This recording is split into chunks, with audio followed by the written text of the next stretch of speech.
A검사의 혐의 유무 및 기소 가능성을 심의하고 공소시효 만료 전까지 입건 및 기소 여부를 결정하라라는 내용의 수사 지휘권 행사를 한다고 밝혔습니다.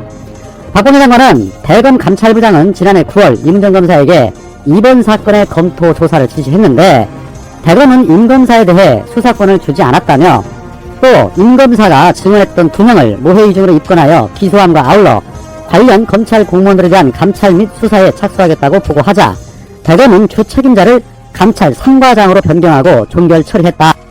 이런 조치들을 볼 때 대검이 실체적 진실 발견을 위해 최선을 다했다고 보기 어렵다.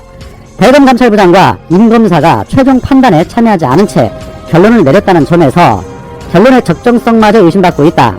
법무부 장관의 구체적 사건에 대한 수사 지휘는 검찰 수사의 자율성과 중립성을 고려할 때 가급적 자제되어야 하고 이미 종결된 사건의 경우 법적 안전성 측면에서 더욱 그렇다면서도 그러나 이 사건은 검찰의 직접 수사와 관련해서 그간의 잘못된 수사 관행과 아울러 사건 처리 과정에서 불거진 자의적 사건 배당과 비합리적 의사결정 등 여러 문제점이 드러나 이를 바로잡을 필요가 있다라고 판단했다. 수사 지휘권 행사를 밝혔습니다. 박범계 장관은 첫 번째, 대검 부장회의를 개최해서 A검사의 혐의 유무 및 기소 가능성을 심의할 것. 두 번째, 회의에서 감찰부장 이문정 검사로부터 의견을 청취하고 충분한 토론을 할 것. 세 번째, 공소시효가 남은 증언 내용의 허위성 여부 등을 중점 논의할 것. 네 번째, 이 심의 결과를 토대로 공소시효 만료 전까지 A검사에 대한 입건 및 기소 여부를 결정할 것 등을 지시했습니다.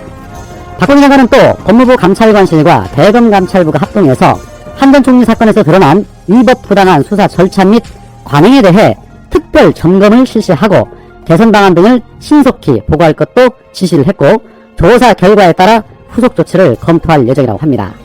박수를 보냅니다. 이제 이문정의 시간이 왔습니다.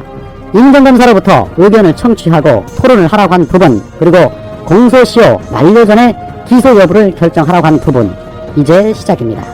이 기세를 몰아 민주당도 선거 의식하지 말고 개혁에 더 박차를 가해 주셨으면 하는 바람입니다. 자, 선거를 앞두고 있는 상황에 터진 LH 사태로 국회가 전수조사를 하기로 약속한 데 이어서 과연 정말 이 전수조사가 제대로 이루어질 것인가 하는 의구심이 끊임없이 제기되고 있습니다. 그동안도 여러 차례 그 전례가 있기 때문입니다.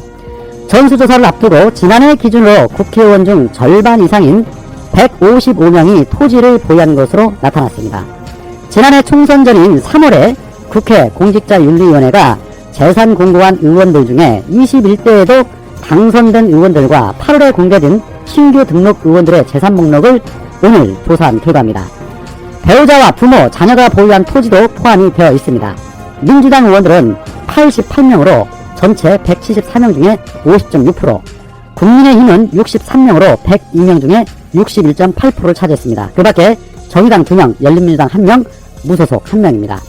토지 가액이 1억 원 이상인 의원들은 민주당이 43명, 국민의힘은 32명으로 각각 토지 보유 의원들의 절반가량이었습니다.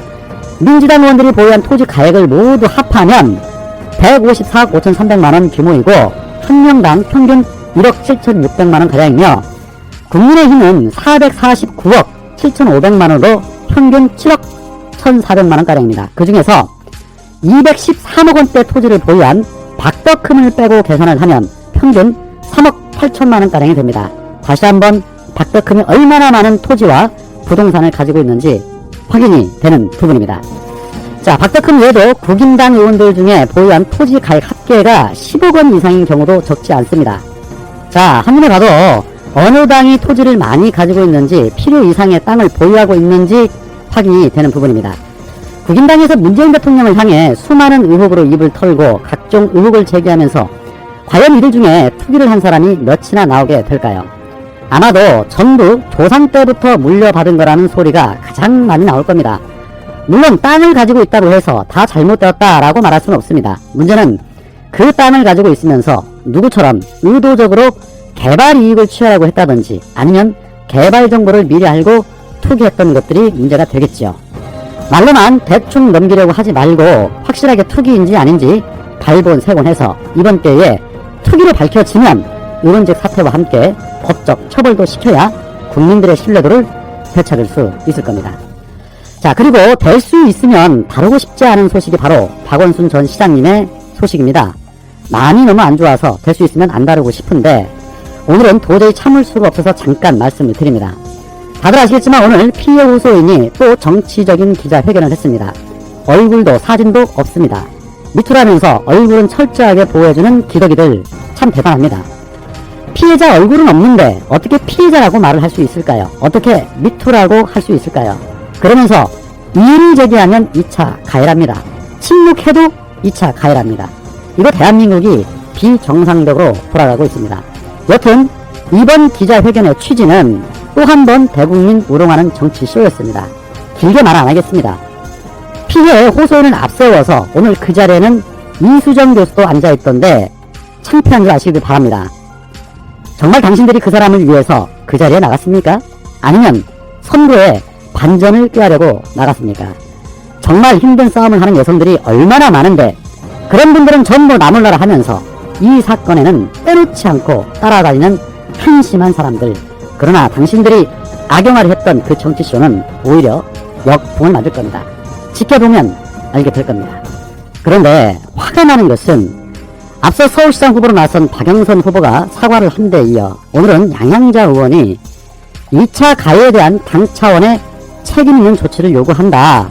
우리 당 선출직 공직자부터 2차 가해에 대한 책임을 지게 해달라. 저도 잘못이 있다면 책임을 피하지 않겠다라고 얘기를 했습니다. 정말 정신 나간 사람들 아닙니까?